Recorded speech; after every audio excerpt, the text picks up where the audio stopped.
Jadi kegiatan saya hari ini teman-teman, nanti saya akan melakukan pemupukan untuk cabai rawit yang sudah usia 34 hari setelah tanam. Itu yang penanaman pertama. Penanaman pertama di lahan kedua ini. Kemudian setelah itu nanti saya juga akan melakukan pengocoran yang pertama untuk tanaman cabai yang baru usia 7 hari setelah tanam ya. Jadi di belakang saya ini penanaman yang kloter kedua. Jadi yang kloter pertama sudah 34 hari setelah tanam, yang kloter kedua itu masih 7 hari setelah tanam. Nah sebenarnya untuk pengocoran yang pertama dari yang kloter kedua ini harusnya usia 5 hari ya, tapi tidak apa-apa karena kemarin kita masih sibuk, saya masih sibuk untuk mengurusi di lahan yang pertama, di lahan yang sebelah selatan yang 5.000 tanaman. Jadi ya baru sempat sekarang ini teman-teman, karena yang di lahan pertama itu untuk pengocorannya kita harus bawa pompa air, kemudian yang airnya kita isi di gentong ya, jadi perlu tenaga lebih lah dan waktu lebih daripada yang sini. Kalau di sini kan pengairannya enak, walaupun musim kemarau seperti sekarang ini, tapi pengairannya enak. Jadi untuk air kita nggak bingung di sini. Artinya kapanpun saya mau ngocor, mau nyepray itu bisa. Nah, hari ini kegiatan saya itu, jadi pemupukan tanaman yang pertama dan pemupukan tanaman cabai yang kedua.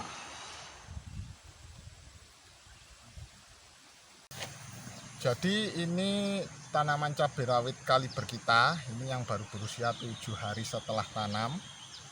Nah ini keadaannya seperti ini ya teman-teman. Itu sudah istilahnya kalau bahasa Jawa udah ngelilir, alias dia sudah adaptasi lah, sudah sehat bugar. Alhamdulillah untuk sulamannya enggak terlalu banyak, karena memang di lahan yang kedua ini itu pengairannya enak ya, seperti yang sudah saya bilang tadi, pengairannya enak.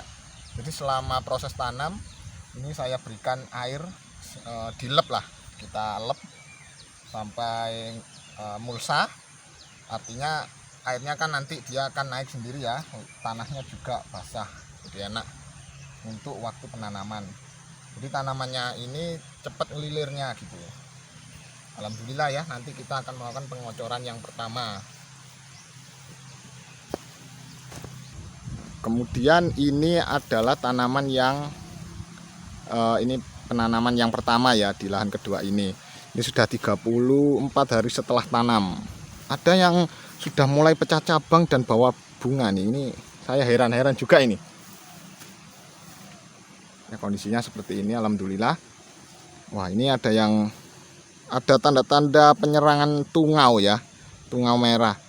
Nah, ini perlu kita berikan insektisida, bahan aktifnya Pyridaben. Mungkin kalau ada waktu di next video ya, nanti saya buatkan video penyepraiannya. Ini juga ada ini. Nah, ini perlu kita antisipasi dari sekarang.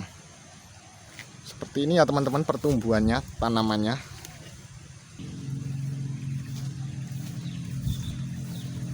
Sejauh ini untuk virus bulenya itu minim, ada beberapa ya. Tadi saya hitung nggak sampai 10 pohon kurang lebih. Ya sekitar 10 pohon lah. Artinya memang nggak terlalu signifikan untuk virus bule sejauh ini, sejauh 34 hari setelah tanam ini. Ya semoga nanti dengan pemberian obat-obatan yang tepat untuk pencegahannya, semoga tanamannya nanti terbebas atau aman dari virus Gemini. Kondisi bawang daunnya juga mulai ada ulat, nanti perlu kita spray untuk pencegahan ulat. Nah sudah kondisinya seperti ini ya teman-teman. Usianya sama dengan cabai rawitnya. Ini untuk pemupukannya kita lakukan 7-10 hari sekali. Di awal-awal 7 hari sekali, karena kemudian waktunya yang nggak banyak, akhirnya saya perpanjang jadi 10 hari sekali teman-teman. Ya moga nanti kalau ada longgar kita buat 7 hari sekali supaya cepat besar dan cepat panen. Ini untuk populasi keseluruhannya 7.000 pohon ya teman-teman. Untuk yang sudah besar ini 5.500, dan yang masih 7 hari ini yang mau kita kocor ini masih sekitar 1.500 pohon. Seperti itu ya. Ini memang harus segera diberikan ajer juga karena anginnya juga lumayan keras ya, banter ya di sini ya. Lumayan kenceng. Takutnya tanamannya roboh. Oke, langsung saja kita ke pemberian pupuknya.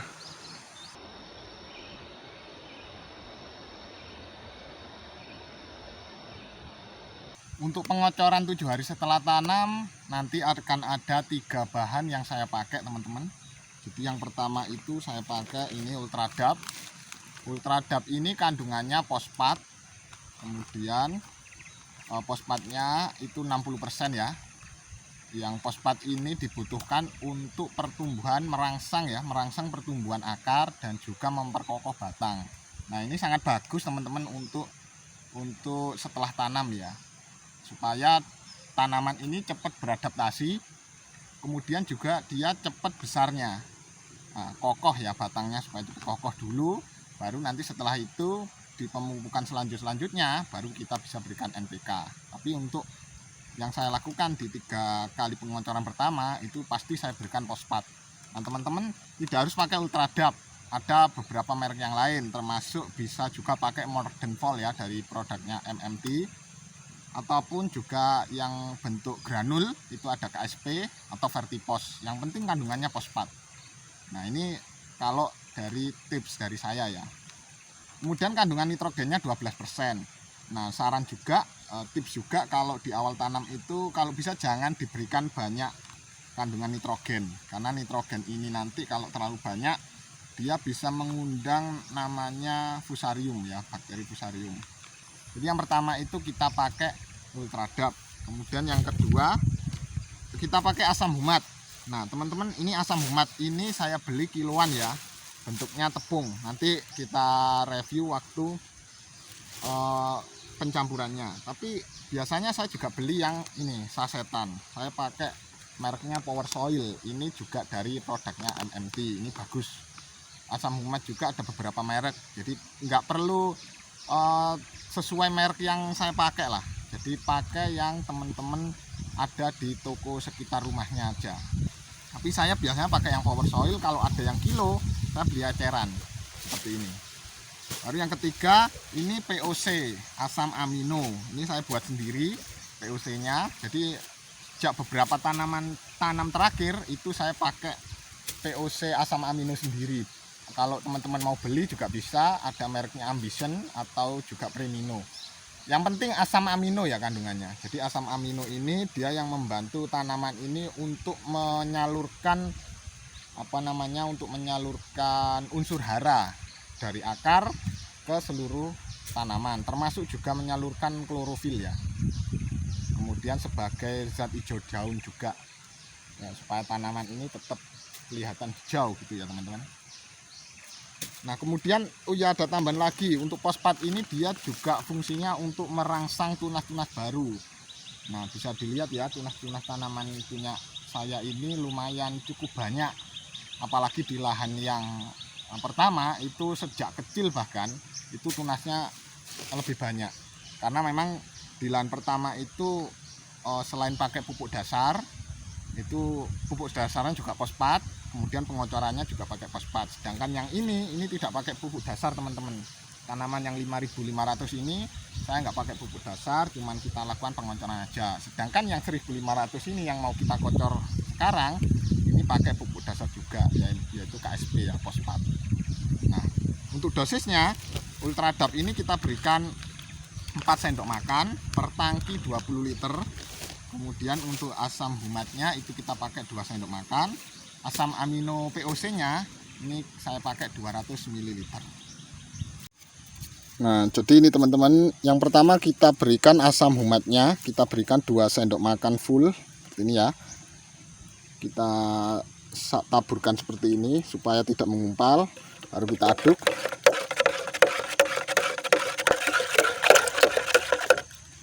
Yang kedua kita berikan ultradapnya 4 sendok makan penuh gini ya.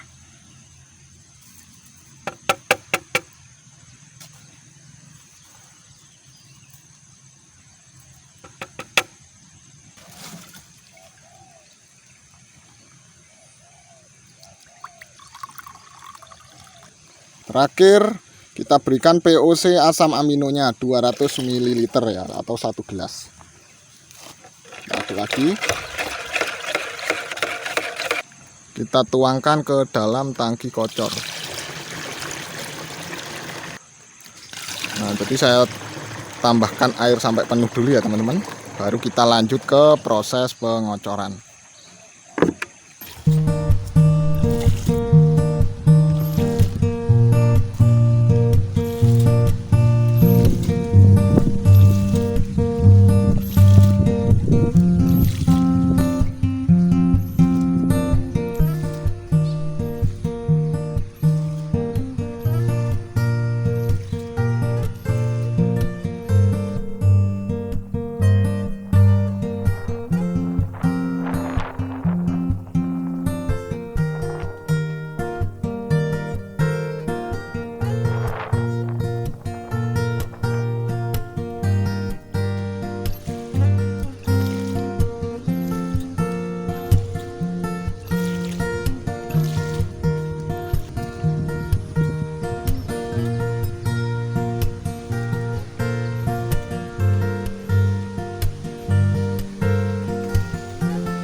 Nah, sebenarnya untuk penyulaman tidak banyak yang mati karena rebah tanam ya, tapi kebanyakan seperti ini teman-teman, dimakan hewan.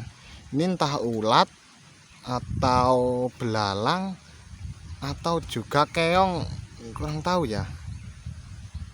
Kemungkinan ini belalang ya teman-teman, atau keong. Nah, mungkin kalau teman-teman ada yang tahu bisa sharing di kolom komentar ya, biar hal-hal seperti ini bisa diantisipasi. Kita berikan insektisida. Nah, mohon infonya ya teman-teman.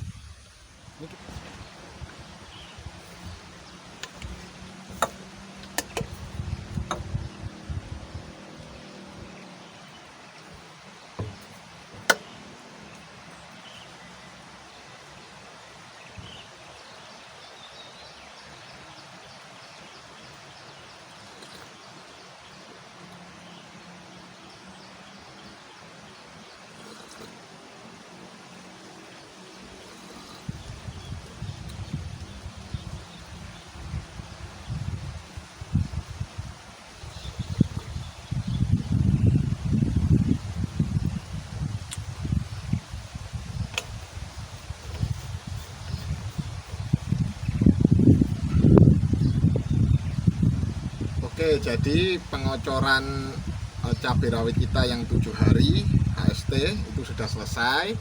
Nanti selanjutnya saya akan melanjutkan pemupukan untuk kali yang kedua untuk cabai rawit yang 34 HST.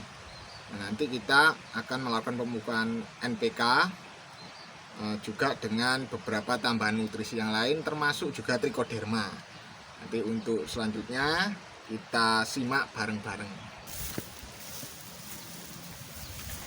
Alhamdulillah ya teman-teman, tadi cuacanya mendung kayak mau hujan dan sekarang mulai cerah lagi. Nah, kita doakan langitnya cerah supaya nanti ketika penyepraian di sore hari nanti tidak turun hujan dan enggak mubazir lah insektisidanya ya, obat-obatan yang dispraykan nanti enggak mubazir. Karena tadi malam sempat turun hujan teman-teman, bener lebat tapi enggak lama. Jadi lebat tapi cuma sebentar. Ya itu sudah cukup sebenarnya untuk membasahi tanah dan tanamannya ya. Ya akhirnya nanti tanamannya bisa kembali segar lagi ya. Karena udah beberapa bulan, kurang lebih 1 bulan terakhir ini enggak ada hujan sama sekali teman-teman. Jadi kita hanya memanfaatkan air dari kali ya, air dari kali dan dari parit-parit ini aja. Itu view-nya gunung. Ya semoga saja nanti cuacanya tetap seperti ini, yang nggak panas juga nggak hujan ya.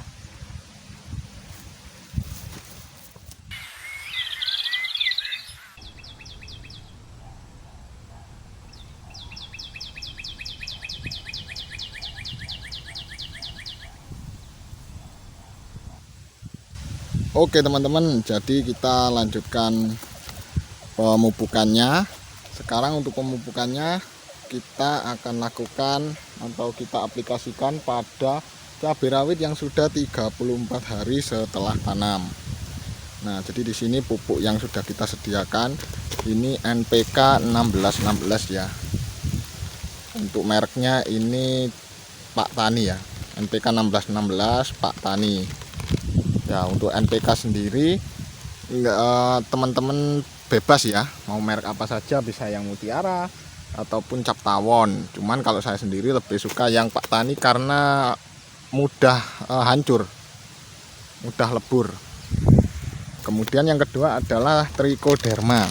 Nah, ini obat yang wajib saya pakai, nggak pernah telat untuk pemupukan, karena ini menurut saya paling penting ya teman-teman. Karena tanaman itu kalau pun subur tapi kemudian terkena layu fusarium kan sangat disayangkan ya. Jadi di awal-awal penanaman dulu saya itu kendalanya sangat sering terkena layu fusarium teman-teman. Jadi buahnya itu cukup banyak, kemudian sayangnya terkena layu fusarium, akhirnya lambat laun kan akan habis ya teman-teman ya. Jadi sangat disayangkan sekali, makanya kita perlu melakukan pencegahan dengan pemberian Trichoderma. Untuk mereknya bebas ya, yang penting Trichoderma. Nah, kemudian untuk dosisnya, karena ini sudah usia 34 hari setelah tanam, untuk dosis NPK-nya kita berikan 2,5 gelas. Kemudian untuk Trichodermanya 4 sendok makan. Seperti itu ya. Langsung kita campur saja.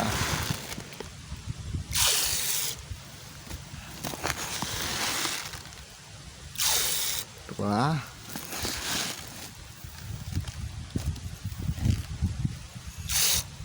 Setengah gelas. Kemudian untuk Trichodermanya, oh iya kita aduk dulu ya teman-teman, sampai hancur.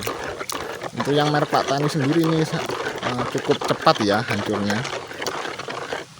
Nah, kita campurkan untuk Trichodermanya 4 sendok makan.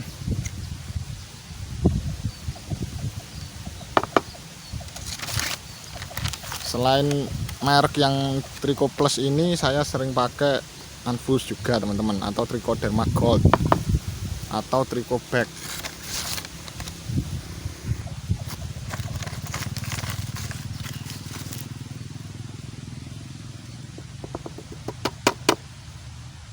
Yang penting Trichoderma itu sama saja ya teman-teman.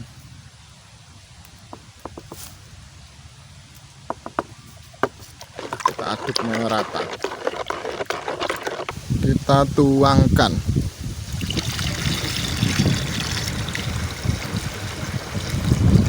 Oke, kita isi sampai penuh dulu ya tangkinya. Nanti kita lanjut ke pengocorannya. Kita kocorkan 100 ml per lubang tanam ya teman-teman. 100 ml per lubang tanam.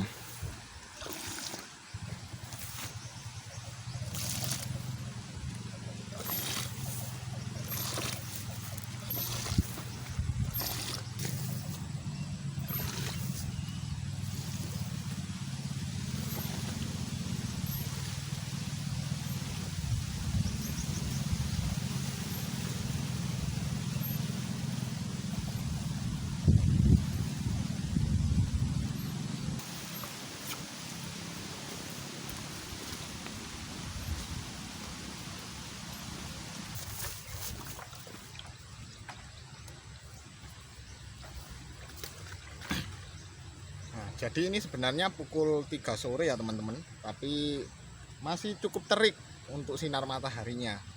Dan alhamdulillah untuk pengocorannya, pemupukannya semuanya sudah selesai, baik itu yang 7 hari setelah tanam dan juga yang 34 hari setelah tanam.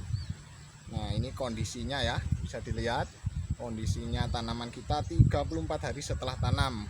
Bahkan ada yang sudah banyak yang pecah cabang dan bawa bakal bunga dan buah, teman-teman. Tadi saya juga lihat ada satu pohon yang sudah ada buahnya cukup besar, dan ini saya juga cukup terkejut sebenarnya teman-teman ya, karena baru 34 hari setelah tanam tapi sudah ada buahnya.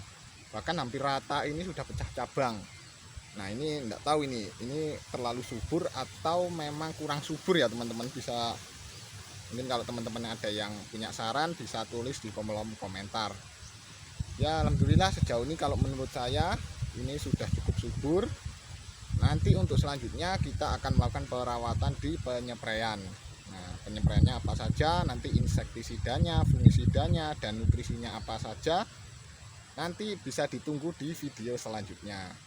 Terima kasih sudah menonton. Jangan lupa subscribe channel Petani Malang Selatan. Sukses selalu petani Indonesia dan salam petani makmur sejahtera.